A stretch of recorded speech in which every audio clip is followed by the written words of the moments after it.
is reading from the Lord Channel, a daily spiritual nourishment from God's Word. Enjoy watching! Marami pong pag-iisip ang buhay kung ano ang kahulugan nito. Lalo kung isang tao ay medyo lampas na sa middle age na tinatawag, parang ang bilis-bilis ng pagdaan ng panahon. Parang ay gabi na naman, ay Lunes na naman, ay bagong taon na naman, at parang kuminsan ay may panghihinayang, kuminsan ay merong konting depression na kasama yung ganyang comment, dahil lalo't medyo past middle age ka na, parang lumalapit na ang pagharap mo sa takip-silim ng buhay. Past middle age, life seems to be passing very quickly, and people begin to think about the meaning and purpose of life once again. Parang pag teenager, nag-iisip ng what is life, what is the meaning of life, then malilimutan yon dahil magiging busy, mag-aaral, magtatrabaho, will raise a family, will try to survive, or even prevail. And then again, the cycle will begin. Kaya sabi nila siguro, life begins at 40. Kasi pagkatapos nun, magsisimula ka na mag-isip ng mga bagay na pinag-iisip mo nung teenager ka. Ecclesiastes 6:12, life is short and meaningless, and it fades away like a shadow. Who knows what is best for us?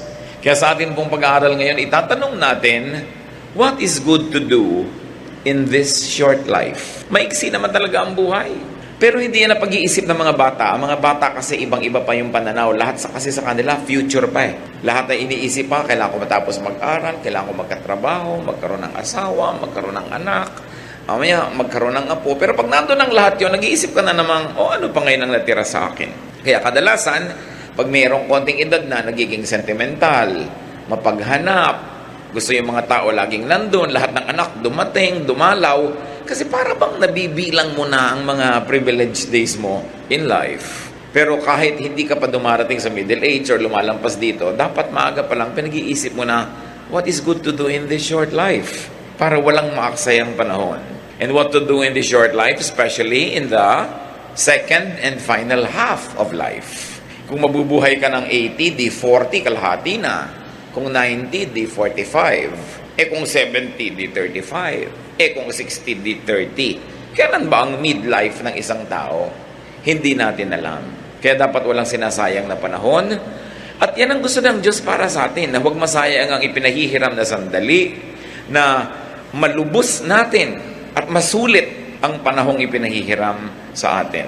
So what should be there to do in this short life? 1 Chronicles 4:10, Jabez cried out to the God of Israel, keep me from harm so that I'll be free from pain. And God granted his request. So ano po ang ginawa natin yan? At anong dapat natin gawin sa maiksing buhay na ito?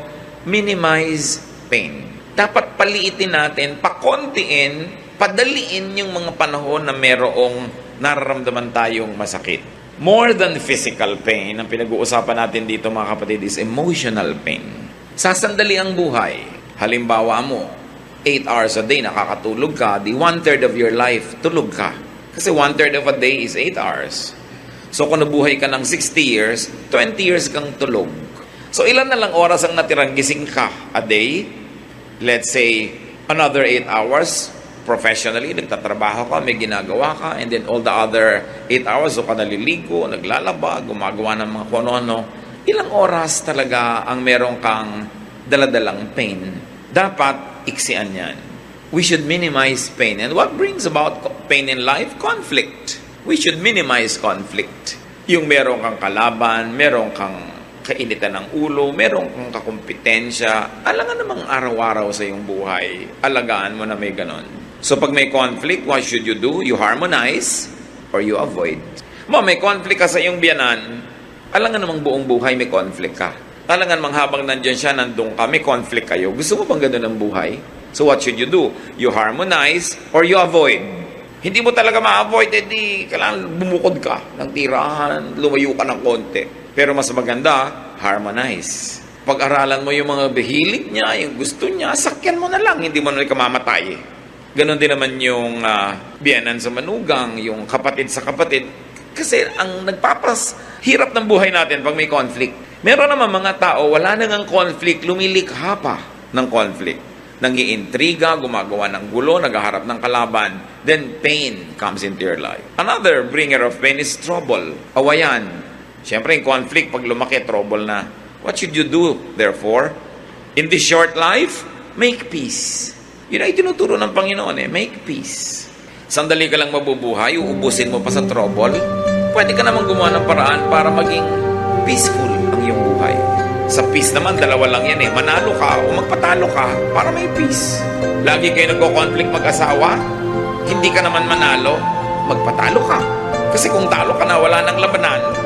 Yung mga pagpapatalo na madali lang naman, halimbawa gusto niya yung aircon malamig, ikaw giniginaw, doble mo lang kumot mo, magpatalo ka na lang para peaceful.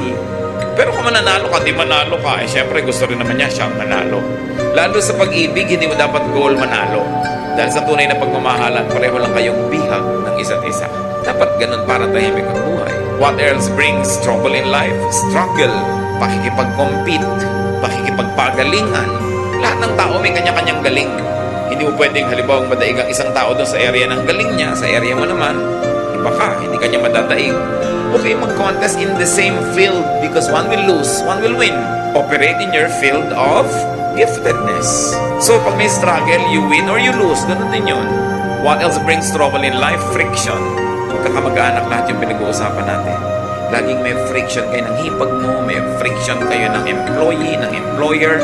Well, anong ginagawa pag may friction? You lubricate or you avoid the friction. Di ba yung mga makinang nagkikiskisan, nilalangisan para huwag magasgas at huwag masira. Ganun lang yun, yung mga kumisang langis na inilalagay mo para ang buhay nyo madulas, maluwag, madali. Mga kabaitan lang yun, thoughtfulness, pagpaparaya, pagbibigay, lumuluwag, dumudulas ang mga bagay na masakit at mahapdi. So, you lubricate. What else makes life difficult? Complication. So, what do? Simplify. Lahat ng mga yan, tatantarin natin ang verses na support. Ang dami at hindi na rin gagawin ngayon. I want you to see the overview that what must be done in this short life is first of all to minimize pain. You simplify. Halimbawa, ang dami mong load, ang dami mong bigat, ang dami mong dinadala, well, you fortify yourself or you unload. Ganun lang naman yun Sa weight training, well, magbubuhat ka ng mabigat. Yun ang goal mo. Palakasin mong muscle mo, mag-diet ka, mag-exercise ka. O kung hindi mo kaya o gusto, bawasan mo yung bubuhatin mo. Nahihirapan ka sa buhay dahil ang dami mong hinuhulugan. Di bawasan mo ang hinuhulugan mo. Ihulog mo yung iba. Nahihirapan ka dahil ang dami mong role na pinapapel sa buhay. Magbawas-bawas ka. Operate only in areas where you are gifted para mas madali. Kasi kung gifted ka doon, madali yung para sa'yo kahit mahirap para sa iba. Ang karaming binubuhat nyo na hindi nyo naman dapat buhatin. Hindi naman din kailangan gawin. Kayo mag-isip niyan mga kapatid kasi marami tayong dala na hindi naman kailangang dinadala. Isa pa, pressure. Ang daming pressure sa buhay. Dalawa lang pwede mong gawin. You yield or you avoid the pressure. Magpa-press ka nga sa pressure o umiwas ka. Remove or avoid your cause of pain. Physical pain, isa yung problema. That's why we try to be healthy. We try to live a balanced life para mabawasan natin yung pain or ma-avoid. Emotional pain, halimbawa. Spiritual pain. Pag alam mong lumalabag ka sa kalooban ng Diyos, hindi ka mapakali, may guilt feelings ka, ba't ka lumalabag? Di sumunod ka na lang. Mahirap pong sumunod. Di ba nahihirapan ka rin naman sumuway? Pareho lang mahirap. Dito ka na sa pagsunod, wala ka pang guilt. Nagigilty ka pala, hindi ka mapakali. Pastor, binabagabag po ako ng konsyensya ko dahil meron po akong affair. Di tanggalin mo. Alam mo palang nababagabag ka Simplify life para mabawasan yung pain. So you remove or avoid the cause of pain or desensitize yourself to pain. Bakit tayo may mga kalyo na tinatanggal nila pag nagpapa-foot spa ka? Kaya kami kalyo dahil laging gumagasgas yung sapatos, may conflict, di ba? Merong friction. Yung sinusuot mo sa paa at saka yung paa mo. So sa area na laging may kiskisan, may friction, yung paa mo gumagawa ng paraan para huwag masaktan. Naglalagay ng kalyo. Tapos tatanggalin mo pag nagpa-foot spa ka, di masakit ulit. Hayaan mo marami kang kalyo para di ka masaktan. Kita mo yung mga taong makakapal ang paa, nakatapak na ng thumbtacks, di pa nalalaman. Ang kapal ng paa Kaya kailangan sa buhay mga kapatid, kung minsan kinakapal-kapalan mo. Medyo makapal-kapal ang mukha natin para hindi tayo laging nahihiya. Kinakapal-kapalan mo ang sikmura mo para marami kang pwedeng kainin na hindi nasisira yan. Physically, emotionally, and spiritually. Huwag kang masyadong maramdamin. Palanghingi ka naman, hindi mo naman maiwasan hindi humingi dahil wala ka naman talaga at hingi ka ng hingi. Kapalan mo na ng konti, hindi yung pag napagalitan ka, nagdaramdam ka pa, pero tinatanggap mo rin naman. Learn to adjust, to minimize your pain and your sorrow. Kaya tayo pag inooperahan, nilalagyan ng pampamanhid para hindi tayo masaktan. Hindi laging mabuting maging manhid, pero pag walang magawa ka na dahil talaga namang may pain, nakakatulong maging manhid din. Ayaw sa'yo ng biyanan mo, lagi ka nalang halimbawa dinadabog-dabugan. Magmanhid-manhidan ka na lang dyan. Wala ka namang magawa, ginagawa mo na lahat para magustuhan ka niya. Nagmamano ka, ayaw iabot yung kamay. Mahali ka, iniiwas yung mukha. Lagi mo pa rin gawin. Problema na niya yung kaya niya tanggapin. Pero ikaw, ginagawa mo yung tama. Hindi mo dapat laging ipagdamdam na hindi ka gusto ng mundo. Kung minsan hindi naman dahil hindi ka gusto-gusto, kundi talagang hindi magugustuhin yung tao na yun. Problema niya yun. Dapat medyo tinitibay-tibayan ng dibdib. Kaya ang bata dapat tinitrain eh. Sabi nga ni Balagtas, ang laki sa tuway walang pagtitiis. Laging maramdamin. What do you do with pain? Minimize pain. Ano mga pain nyo sa buhay na dala-dala ngayon mga kapatid? Siguro naman umaandar na imagination nyo habang nag-uusap tayo dito. Minimize them. Paliitin nyo. Huwag nyong malakihin. Kasi kung minsan iniisip mo pala yung problema, minamalaki mo na. Iniisip mo palang, imagination mo palang na hindi ka gusto, minamalaki mo na. Naman problema ka tuloy. So it's all in your mind. You've got to do something. Now, what to do in this short life? If you're going to minimize pain, meron ka naman dapat i-maximize pleasure and happiness. Yan naman ang palakihin mo. Paliitin mo yung mga masakit at palakihin mo yung masarap. Yung nakakapagpasaya, yung nagbibigay sa'yo ng kasiyahan. Ecclesiastes 5:18-19. This is what I have observed to be good. It is appropriate for a person to eat, to drink, and to find satisfaction in their toilsome labor under the sun during the few days of life God has given them, for this is their lot. Moreover, when God gives someone wealth and possessions and the ability to enjoy them, to accept their lot and be happy in their toil, this is a gift of God. So may makakain ka, kainin mo ng buong saya. Meron kang masarap na inumin mo. Meron kang ginagawa, enjoyin mo ang bunga nun. Hindi trabaho ka lang ng trabaho, tapos tipid ng tipid. Kailangan enjoyin mo yung bunga ng iyong trabaho. At meron pang isa, dahil ka naman laging dapat magtrabaho, enjoyin mo yung trabaho mo. Paano naman po ako mag-enjoy? Ako'y tagabot ng ticket sa toll gate, humaba na nga po yung kanang kamay ko. O yung kaliwa. O di enjoyin mo. Yun ay pang-abot mo ng mga prutas. Dahil humaba ang kaliwa mo, kaabot mo ng ticket. Sabi ko, mag-resign ka, huwag ka magtrabaho dyan. Hindi po pwede. Yung pala, hindi naman pwede. Di enjoyin mo. Marami kasing bagay mga kapatid. Kung ayaw nyo, tanggalin nyo sa buhay nyo. Hindi nyo kayang tanggalin. Tapos reklamo kayo ng reklamo, pero nandun din ang dapat nyo gawin. Tanggapin nyo siya. Turuan nyo ang sarili nyo, enjoyin nyo. Get what you like. But because you cannot always get what you like, what do? You learn to like what you get. Lalo sa pag-aasawa. Di ba? You get what you like or you like what you get. Pero hindi pwedeng ayan-ayan, laging nandyan, tapos tinatanggihan pa rin ang kalooban mo, pero nandun din. Malilito ka lang, magkadalawang loob, maguguluhan. Enjoy what is there. Huwag laging nagigilty pag nag-e-enjoy sa buhay, lalo't pinaghirapan nyo. Yung mga iba, maghirap ang bansa natin, bakit bumibili ka pa ng ganyan? Naghirap naman ako, bakit ba? Hindi ko na papremyohan. At sa lagay ko, naghihirap yung bansa, lagi na lang din ako maghihirap. Lagi ganun yung mga policy natin eh. Mahirap ang bansa. Pwede naman ako mag-enjoy. Ba't ko idadama yung sarili ko sa hirap? Hanggang gumagawa ako ng mabuti, tumutulong ako sa kanila, ginagawa ko tungkulin ko, masama ba mag-enjoy? Dapat, nag-enjoy ka. Yung pa mga iba, ang dami-dami mga kapatid, ang hihirap nila, tapos ikaw at ang mga anak mo, ang sarap ng buhay nyo. Anong gusto mong gawin ko? Itapong ko to, ibigay ko lahat sa kanila. Ibinibigay sa akin ng Diyos. Ang mahalaga lang, nag-share ka. Isa madalas pangyayari sa atin ng mga kapatid Pagka ikaw ay medyo umangat sa buhay, tapos ang dami mga kamag-anak na ubod ng hirap, pinapagilty ka ng ibang kamag-anak mo. Binigay sa'yo ng Diyos. It's your lot. Enjoy it. Just don't forget to share. Kailangan hindi puro guilt. Find pleasure at work. That is important. Meron pa ako minsan, abroad, isang OFW, kumakain kami ganyan ng masarap na pagkain sa isang magandang restaurant, biglang tumigil at tumagulgol. Bakit ka umiyak?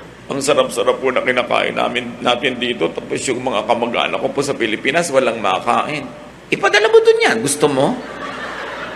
O tumigil kang kumain, dun ka. Dalawa, wala kami ng gana. Alam niyo naman ako sa kaprangkahan, sinasabi ko talaga yun. O, gusto mo lumabas? Hindi po. Gusto mo ipadala? Hindi po. Di kainin mo. Kaharap mo na yung pagkain, drama ka pa ng drama dyan. Sa palagay mo ba, kung hindi ka kumain ngayon, mabubusog sila doon? Binibigyan ka, enjoy it. Just don't forget to be good and to share. Yan lang lagi ang pang-balance noon. Nagtatrabaho ka naman, naghihirap ka. At sa lagay, papatayin mo yung sarili mo dahil lang may mga taong nagugutom.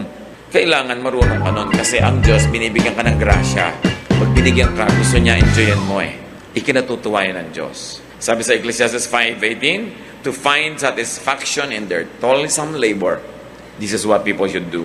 How else do you maximize pleasure and happiness? Do what is pleasurable as long as you know na hindi ka napapasama. Hindi ka gumagawa ng masama, hindi ka nalalayo sa Diyos, nagpapasarap sa buhay mo, do it. Ba't ba tayo pinahiram ng Diyos ng katawan? Para parusahan? No. Espiritu tayo, pinahiram tayo ng katawan, suot mo lang yan sandali, tapos tatanggalin na uli yan, kaya habang suot mo yan, dapat ma-enjoy mo yung ine-enjoy ng katawan. Hindi ka laban ng espiritualidad, hindi ka laban ng pagiging makadiyos ang katawan. Diyos ang nagbigay ng katawan. So, binigyan ka ng mata para makakita. Di tumingin ka ng magagandang bagay, basta't hindi mo ninanakaw. Binigyan ka ng dila para tumikim ng masasarap na lasa, pasarapin mo. Yung iba, dapat ikulong o kaya barilin sa luneta. Kasi gumagawa sila ng krimen. Alam nyo anong krimen? Hindi sila masarap magluto. Hindi sila magandang maghain. They are not doing justice to food. Tao number 1, binigyan mo ng bawang, sibuyas, kamatis, naggisa ang sarap. Tao number 2, bawang, sibuyas, kamatis, the same thing, walang kalatoy-latoy. Hindi ba dapat barilin? Gusto mo sabihin, anong ginawa mo sa bawang at sibuyas at kamatis? Hindi mo napasarap. Pareho lang ba't yung isang tao gano'n ang ginagawa niya? Alam nyo, napakalaking pananagutan na sarapan ng luto. Hindi kung ano na lang. Kasi gift yan ng Diyos. At alam nyo kung bakit dapat? Kasi yung pinapakain mo, hindi ka naman sure na laging may gana. Kuminsan nagkakasakit yun, hindi na makakain, nakaswero na lang. Tapos hindi na nakatikim ng masarap na pagkain. Laging tuwing gagawa ka ng leche plan, parang pudding, magpapakain ka na lamang ng ube, kamote pa. Ba't ba pinifake mo pa? Mahal din naman yung kamote. Yung hindi gumagawa ng good justice to food. Maghahain ka, gulo-gulo. May 3 tuyo, nagka-cross-cross doon sa table. Eh di, ilinya mo sila, lagyan mo ng konting kamatis, konting bulaklak. Sumasaya yung buhay. Dapat pinapasaya mo. Sasabihin pa ng ibang kamag-anak, ang arte-arte mo naman. Kung gusto mo pa, magandang baso. Hindi nila naintindihan ang ibig nila sabihin nun. Dahil ang Diyos maarte. Pag tinignan yung hinihingi niya mga kurtina sa templo, mga furniture, gusto niya maganda. Because God is God of beauty. So you beautify your table. You make your food delicious and nice. Pinagtitimpla-timpla mo yung kinakain mo, gagastosan mo rin lang eh. You should do what is pleasurable. Find pleasure in what must be done instead of it being just a chore. So you maximize pleasure and happiness. And we go to the third point in what we should do in this short life. Do good. Maiksi lang ang panahon. Sandali ka lang pwedeng gumawa ng mabuti. Hindi lahat ng taong mahirap ngayon, mahirap bukas. Habang mahirap sila, tulungan mo na. Malay mo naman makaaho na sila dyan, hindi mo na kailangan tulungan later pa.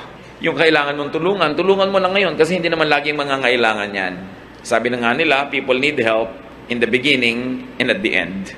So sa simula, tutulungan mo. Doing good gives mystical pleasure. May saya na hindi maintindihan ang taong nagbibigay ng bukal sa loob. Ito ang saya na hindi mararanasan ng mararamot. Hindi nila alam yung saya. Na mayroong bahagi ng iyong kaluluwang nakikiliti ng pagbibigay. At yung hindi marunong magbigay, hindi alam yung kiliti na yun. Hindi nila yung nararanasan. Doing good pleases God who can bless you. Lahat ng blessing na darating sa buhay mo, sa Diyos lang naman pwede manggaling. Pag nagbibigay ka at mabuti ka sa kapwa, natutuwa sa iyo Diyos, di siya magbe-bless sa iyo. Kaya masarap gumawa ng mabuti. And doing good pleases the spirit and the conscience. Kung minsan, meron sa ating nagdadamot-damutan, hindi naman talaga maramot. Anong ibig ko sabihin? Tinitikis yung pangangailangan ng kapwa, pero matapos nyo naman tikisin, nagigilty kayo, masama rin ang loob nyo, hindi kayo talaga maramot. Kasi yung talagang maramot, wala namang mararamdaman yun. Pag may nararamdaman kayong ganun mga kapatid, huwag nyo tikisin yung kabutihan ng loob nyo. Sundin nyo. Gumawa kayo ng mabuti. Kayo rin ang sasaya. Matutuwa pa ang Diyos, nakatulong pa kayo sa kapwa. And doing good gives you a savings feeling. Pag may ginawa ka ng mabuti, ang pakiramdam mo, para ka nagdeposito sa bangko. Pero pag kaya mong gawin, di mo ginawa, ang feeling mo parang may darating na parusa sa'yo. Bakit ka mabubuhay na may ganung feeling na negative? Pwede ka namang mabuhay na positive yung feeling na meron kang dineposit. At ang totoo nun, may dineposit ka talaga. Meron pang isang maganda. Dahil alam nating lahat tayo ay haharap sa Diyos, doing good makes facing God an anticipated pleasure. Pagtadtad ng kabutihan ng buhay mo, hindi ka natatakot humarap sa Diyos. Excited ka pa nga dahil may awarding ceremony. Dahil alam nating marunong maggantimpala ang Diyos. Ngayon, pag hindi ka gumagawa ng dapat mong gawing mabuti, halos natatakot kang humarap sa Diyos. Kaya lalang nagiging doble ang takot sa kamatayan dahil may paghuhukom. Matthew 16:27, "The Son of Man will soon come in the glory of His Father and with His angels to reward all people for what they have done." Ang gantimpala ng Diyos ay para sa ating ginawa. So dapat gumagawa ka ng mabuti. Naglilingkod ka sa kapwa. Naglilingkod ka sa kaharian ng Diyos dahil alam mong walang sayang, may gantimpala. Sasandali ang oras natin para mag-ipon ng mga kayamanan sa langit. Huwag tayong magsasayang ng panahon. Dapat araw-araw, linggo-linggo, buwan-buwan, taon-taon, merong nadagdag tayong kayamanan doon sa langit. Revelation 20:12, "I also saw all the dead people standing in front of that throne. Every one of them was there, no matter who they had once been. Several books were opened, and then the book of life was opened. The dead were judged by what those books said they had done." So ang magiging halaga mo doon sa walang hanggan ay yung nagawa mo dito sa lupa na may hangganan. May limitasyon, may bilang, konti lang ang panahon. Hindi dapat nasasayang. Kasi ang magiging halaga mo doon sa eternal life, sa eternity, yung performance mo dito. Siyempre, yung kulang sa performance natin, pinupuno ng Panginoon, lalo yung para ka maligtas, hugasan ang mga kasalanan mo, kahit ano naman gawin natin, hindi natin lubos magagawa yun. Kaya meron tayong tagapagligtas, si Jesus. Pag tinanggap mo siya sa iyong buhay, yung kulang sa iyo, ilalagay niya para ka mapuno, maligtas. Pero kaligtasan ang sinasagot ni Jesus, hindi service, hindi ministry. Ikaw ang gagawa nun. Believing in the Lord Jesus Christ and accepting Him into your life saves you. But after salvation, after you have accepted Jesus as Savior, then you have to follow Him as Lord. That means, susunod ka, maglilingkod ka. Bawat araw na ipinahihiram, binibigyan tayo ng pagkakataong mag-impok ng kayamanan sa langit. Dapat, hindi nasasayang. At habang gumagawa tayo ng mabuti, yung iba naman may nalilimutan. Kaya paalalahanan natin, do not forget to do and do not neglect doing good to yourself. Kasali ka, kapatid, sa gagawan mo rin ng mabuti.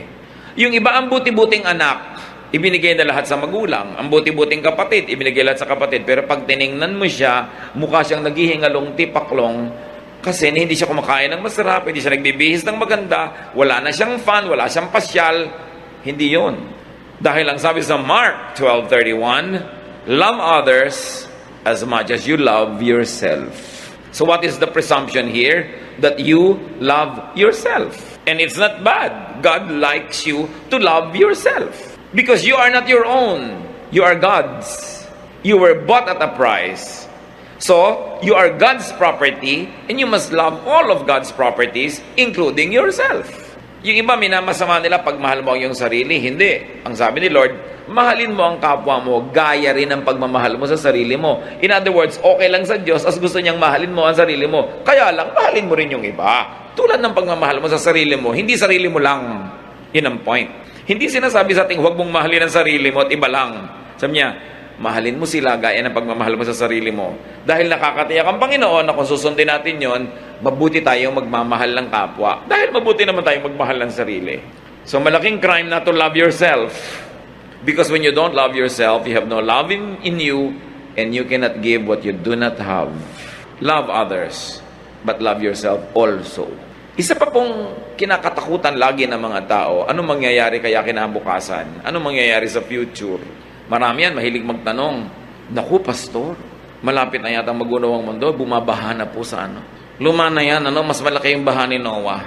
Wala nang tatalo pa doon. Hindi bago yung baha-baha na yan. Bakit po ganyan? Parang naiiba ang klima. Maraming beses ang nag-iba ang klima ng planeta, kaya lang wala pa tayo nun dito, kaya di natin alam. Nag-iiba lang yan, huwag kayo matakot. God is God of climate. May nagaganap ba? May lumalaglag ba kahit isang patak ng ulan sa lupa na hindi alam ng Diyos?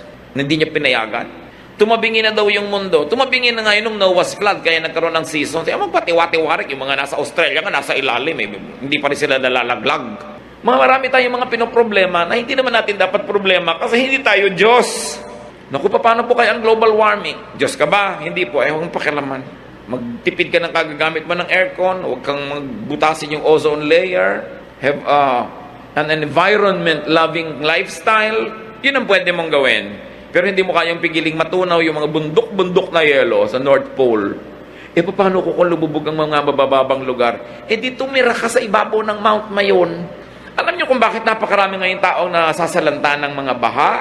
Kasi hindi naman natin dapat tinitirhan yung tinitirhan natin ngayong mga lugar Bakit ka lumulubog sa mga ganyan-ganyan? Kasi naman yung architecture na ginagawa natin hindi bagay sa ating klima. Kaya nga yung mga sinaunang bahay sa Pilipinas may mga silong, matataas ang silong. Natural bumabaha pagkatagbaha. Kung mataas yung silong mo, hindi ka lulubog. Nakabunggalo ka, lulubog ka nga. So sinisisi mo yung Diyos. Diba? Di itaasan mo ang bahay. May silong ka pa. Mahirap kasi bunggalo-bunggalo lang yung mga bahay ngayon. Ginagaya natin yung mga bahay sa Amerika na ngayon, lubog-lubog na rin yung mga bunggalo nila. Yung mga tabi ng ilog, tinitirhan natin. Hindi naman tinitirhan yan Tapos yung mga gilid ng ilog, sinasakop mo, hindi naman sa'yo. Pagkatuloy dumating yung maraming ulan, walang puntahan, di natural, pakasok sa bahay mo, dahil nandun pa Ang dami-dami pang lugar sa planeta na walang bahay, hindi rin binabaha. Mali lang ang lugar ng mga tao.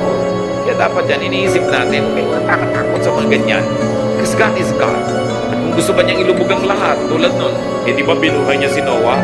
Dapat ang isipin niyo, sana pag pinalubog ng Diyos ang lahat, naisipan naman niya akong buhayin. So, i-please mo ang Diyos. Dahil siyang may hawak Huwag mong hawakan yung hindi mo kayang hawakan. Huwag mong problemahin yun, hindi mo kayang lutasin. At pag walang kalutasan, hindi problema yan. Dahil ang problema, may kakambal na solusyon. Pag walang solusyon, therefore, hindi problema. Hindi dapat pinoproblema kasi walang solusyon. Tanggapin mo lang, mag-adjust ka. Iniisip mo ano kayo mangyayari from ganito pagdating ng panahon para kayo sumaya. What to do in this short life, mga kapatid? Live by the day. Hindi mo alam ang mangyayari sa isang taon, pero alam mo ba nangyayari ngayon? Opo, hindi ngayon ka mabuhay. Kasi itong alam mo, bakit pina-fast forward mo yung wala pa? Matthew 6:34, don't worry about tomorrow. It will take care of itself. You have enough to worry about today. Tanin niyo sa isip niyan. Huwag mong alalahanin yung bukas, aalagaan niya ang sarili niya. Ang alalahanin mo lang yung ngayon. At siguradong yung ngayon, kayang-kaya mo yan sa tulong ng Diyos. Nanghihina lang ang loob mo kasi yung mga darating pa, sinosolve mo na ngayon. Pagdating niya, tsaka mo solve. Malay mo na, pagdating nun, wala ka na rito. Tapos pinoblema mo pa, doble lugi mo. Enjoy the day, savor the moment. Ang araw na ito, pahiram. Gamitin mo mabuti.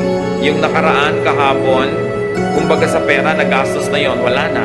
Yung bukas, promissory note lang yun Hindi mo alam kung matutupad o darating. Ngayon lang yung cash.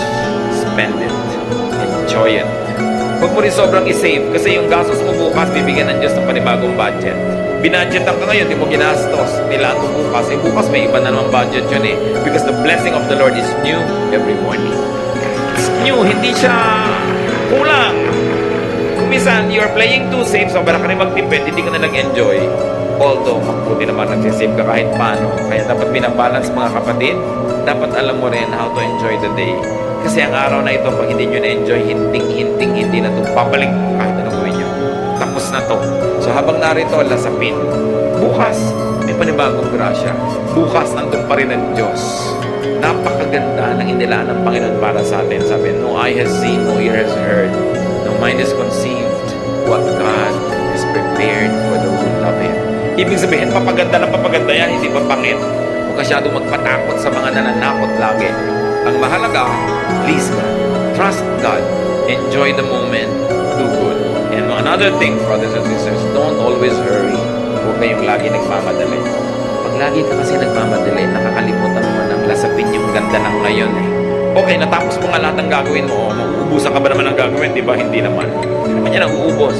Pero ang nawala sa'yo, yung araw na yon, yung enjoyment na para sa araw na yon, forfeited na yon. Tapos na. Siyempre naman, kung may deadline ka, dapat magmadali. Pero huwag mong gagawin yung buong buhay mo ay isang buong pagmamadali. Kasi sandali lang ang panahon dito.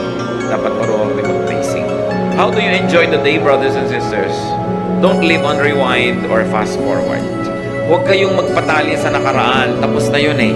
Huwag nyo ring laging isipin yung darating pa dahil wala pa yun. Itong moment na ito, pag inubos ko sa pag-iisip ng nakaraan, hindi ko na-enjoy yung moment na ito dahil nadoble yung oras na binigay ko sa nakaraan. Right? Ngayon, pag inisip ko yung darating pa, nadoble yung oras pa darating pa. Yung pag dumating na siya at yung ngayon na ibinibigay ko na sa kanya. Sinong nanakawan? Yung ngayon. Do not give to yesterday, do not give to tomorrow by stealing from today. Because today is all you have. Kailangan yun malasap. Most worry and pain comes from regret about the past and fear about the future.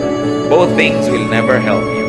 Matthew 6:27, can any one of you, by worrying, add a single hour to your life? The obvious answer is no. Ang Panginoong Hesus ang nagsasabi nito, sa palagay niyo ba naman, kahit anong gawin yung pag-aalala, kaya niyong dugtungan ni isang oras ang buhay niyo? No, you cannot. Hindi niyo pwedeng dugtungan, pero pwede niyo paiksiin. Pwede niyo bawasan, mahaba man. Kung sa hinaba-haba-haba nun, wala ka namang nalasap na gustong malasap ng Diyos. Gusto ng Diyos sa malasap mo. Philippians 3:13, sabi ni Paul, kaya ako, I forget what is behind and I struggle for what is ahead. Tapos na, tinatapos ko na yan. Nililimot ko na yan. So, what do you do? How do you minimize pain and how do you maximize pleasure in life? Forgive. Paulit-ulit tayo kasi ito ang pinakapaulit-ulit na tema ng Biblia. Forgive. Minsan ka nang nasaktan ng tao na yon, tuwing inaalala mo yon, nasasaktan ka uli. So, minsan lang yung sinaksak yung puso mo, pero tuwing ginugunita mo yon ng may sakit, hinanakit, galit, ikaw na sumasaksak sa puso mo nun, pinapaulit-ulit mo na. Magtataka ngayon ng Diyos, ba't ang daming peklat ng puso mo? Sinaksak po ako ni gano'n nung April 2, 1979. Ba't ang daming sugat? Pagkatapos po nun, sinaksak ko ulit sa sarili ko, paulit-ulit, dahil inaalala ko siya. Ano sasabihin sa'yo ng Diyos? Ba't mo ginawa? Kasalanan mo yan. Minsan ka na palang nasaksak, dapat limutin mo na para hindi ka na masaksak ulit. Pero pag lagi mong inaalala, ikaw na nagpapahirap sa buhay mo nun. Kaya ang itinuturo ng Panginoon, forgive. Why forgive? Kasi hindi mo na pwedeng ibalik yung panahon. Nangyari na eh. Magpatiwati-wari ka man dyan, hindi na maibabalik. So magpatawad ka para yung natitira pang oras sa buhay mo, huwag madamay dun sa nasira na noong nakaraan. Lumalaki yung sira abang di ka nagpapatawad. And while it is difficult to forgive, also try to forget. Gano'ng karami mga nariyan, may mga hinanakit kayo sa magulang nyo hanggang ngayon nandiyan sa puso nyo. Dahil napakaraming nabasag na palayok sa mukha nyo yung nanay nyo. Diba? Dahil may initin ng ulo, sa inyo galit na galit. Pero yung iba nyong kapatid, hinihimas-himas pa niya yung mukha. May ganun diba? Okay, unkind sa iyo yung magulang mo nun. Nung pa yun, tapos na. Habang inaalala mo ngayon, ikaw na yung unkind sa sarili mo. Dapat mo malaman, ikaw na gumagawa niyan dahil hindi na nila uulit. Nasa ba yung magulang mo nun na hinahataw ka ng palayok? Patay na po. Ba't ang dami po rin pasa? Nakataw-hataw ko po sarili ko Naala-alala ko. Di, sino may kasalanan? Ikaw. Tandaan nyo mga kapatid ano man yung atraso sa inyo ng mundo, ng taong ito, hindi na yun matatanggal kasi tapos na. Ang pwede nyo nalang gawin, huwag nyo nang i-replay, Kayo pag nakakita ng pangit na eksena sa pelikula, gusto nyo replay, rewind. Di ba ayaw nyo? Ba't nyo nire-replay yung mga sama nyo ng loob, mga galit, mga hinanakit? Tama na. Kasi self-torture yan. Sabi ni Paul, I forget what is behind. If you cannot forget it because you're godly, at least forget it because you're wise. Because you are the beneficiary when you forgive and forget. Lalo't namatay na, huhukayin nyo pa ba sa lupa, gaganti pa kayo? Wala na At kahit gumanti pa kayo, hindi na rin maibabalik yung natanggal sa inyo, yung nasaktan sa inyo. So, ang pinakamaganda na lang gawin dyan, ilibaon nyo na, kalimutan nyo na, and travel on as best as you can. Marami pang natirang pagpapala ang Diyos. Ngayon, nabubulag tayo, hindi natin nakikita yung pagpapala kasi lagi nating nililingon yung dating mga pait at dusa at hirap ng buhay natin. Nadadaya tayo. This is the work of the enemy. The enemy deceives us into being tied down to the past and too scared about the future that you forget to enjoy today. Si Lord ang may sabi, live by the day. Let tomorrow worry about itself. Alam niya ang itinuturo niya sa atin. At panglima, that we should do in this short life, prepare to meet your God because you will. Ecclesiastes 12:7, pag namatay tayo, the dust returns to the ground it came from, and the spirit returns to God who gave it. Yan ang sure. Hindi tayo sure tungkol dyan sa mga mangyayari sa mga planeta, pero may isang sure, you will meet your God. So prepare for it. That's why you do good. Kung ano man yung good na yon, kayo mag-define sa buhay nyo. Kasi alam nyo rin what is bad. Do good. Make peace with God. Banggain nyo na lahat, wag lang Diyos. Suwayin nyo na lahat, wag lang Diyos. Kalimutan nyo na lahat, wag lang Diyos. Yan ang pinakamalaking pagkakamali na pwede natin magawa. Make peace with God. Because when you are at peace with God, all else will follow. At kahit awayin ka ng mundo, kakampi mo naman ng Diyos, nakasandal ka, hindi lang sa pader, sa Diyos. Huwag kayong gagawa mga kapatid nung alam nyo na alam yung ayaw ng Diyos sa ginagawa nyo. Tapos gagawin nyo pa rin. Para lang sa cheap thrill, para sa konting saya, mas ang laki ng pagdurusa mo. Lugi ka dun. Make peace with God. Because when you're at peace with God, you're at peace with yourself. So pag may ginagawa tayo, araw-araw mga kapatid, maliit man o malaki, itanong nyo yung 5 nating mga issues about what to do in this short life. Itanong mo, will this minimize pain? Naiinis ako sa biyanan ko. Uubusan ko siya ng ulam. Titirahan ko ng mga kalansay ng isda. Ang isda pa naman dulong. Pero mahirap yatang hinainan nyo para itira mo na lang ang tinik. So itatanong mo, will this minimize my pain or will this increase it? May kalaban ako, lalo ko siyang sasaktan. Ang tanong, will this minimize the pain o lalo lang siya magagalit sa akin, gaganti, hindi na ito matatapos? Lagi nyo itanong yan, will this minimize my pain? Manonood ako ng malungkot na drama at pelikula, itatanong dyan, will this minimize my pain or will this increase it? Alam nyo na ang dapat gawin. Then you also ask, will this maximize pleasure? Magluluto ako, sasarapan ko pa ba to? Will this maximize pleasure? Then sarapan. Meron akong gagawin, will this maximize pleasure? Tamad akong mamalansya, pero lahat na lang na humaharap sa akin, halos itago ko yung sarili ko dahil para akong hinugot mula sa kung saang maliit na lungga. Plansyahin mo na lang kasi it will maximize your pleasure in showing yourself to people. Yung itatanong mo, paano ko ba mapapadagdag yung sarap at ganda? Then, meron tayong ginagawa, you ask yourself, am I doing what is good? Tapos, nag-aalala ka na naman, may naalala kang kahapon, bukas you ask yourself, teka, am I living by the day? Ine-enjoy ko ba ang araw na ito? O ginagawa ko ba yung mabuting at tungkulin ko sa araw na ito? O nalilibang na naman ako at nadadaya ako at kung saan-saan nakakarating aking isip? At pag may ginagawa pa tayo mga kapatid, itong huli nyo itanong, will this prepare me to meet God? Lalo ko bang ikatutuwa? Nahaharap ako sa Diyos o iiwasan ko yung mga panahon na yun?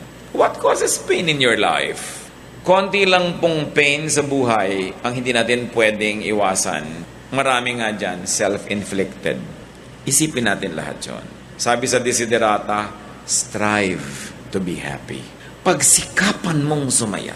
Pinagsisikapan yan, pinagtatrabahuhan yan, hindi yan nangyayaring natural lang. Sinasadya para ka sumaya.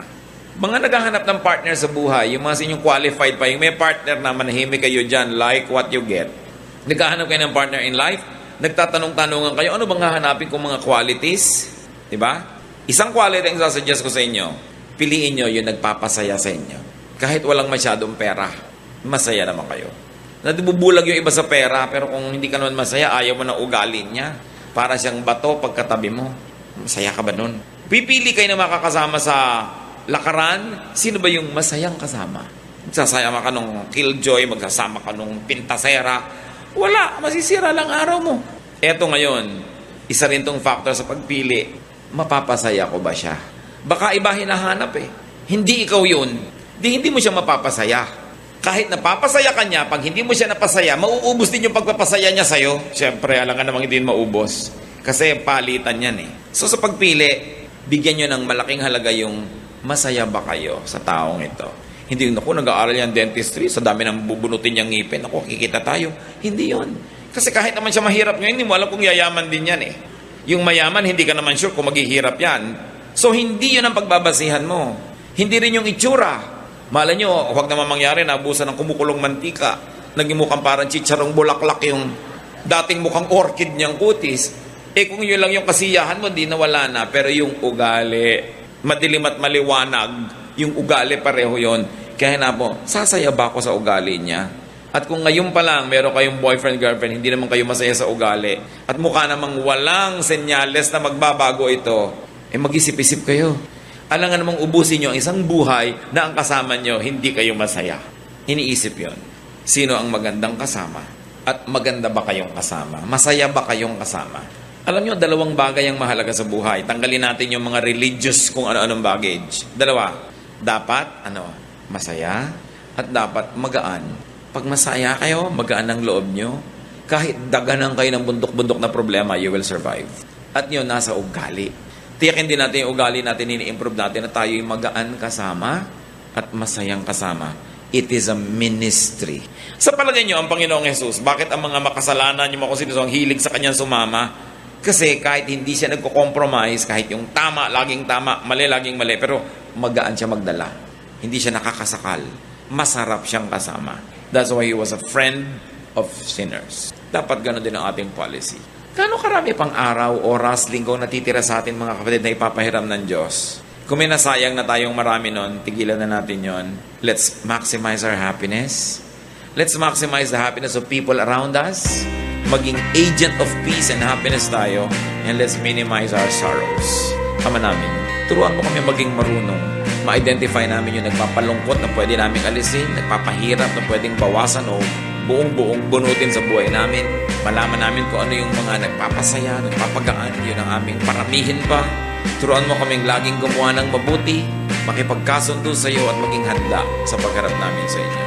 Magbulay-bulay tayo mga kapatid sa ilang saglit ng katahimikan. Ang gusto ng Panginoon sa atin isang buhay na maginhawa, masaya at tahimik. Let's ask the Lord to reveal to us our self-invented, self-manufactured, and self-inflicted pain. Lord, reveal yourself to us as we spend some time in silence. Speak to us.